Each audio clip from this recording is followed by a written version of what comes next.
Hi again. So we've eliminated any problems with the outside line. The phone works fine out there. All your DSL filters are fine, but you still don't have a dial tone inside the house.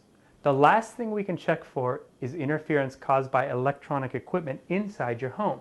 Now this is a simple step. It might take a few minutes to do.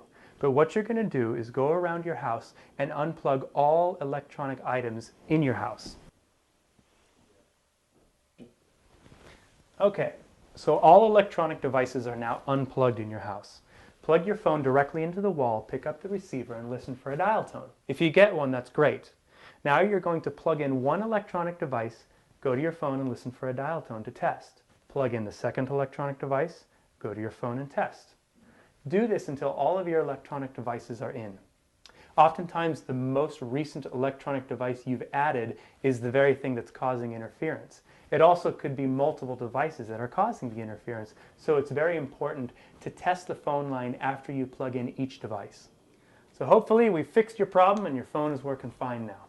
If you're still having trouble, I'm really sorry.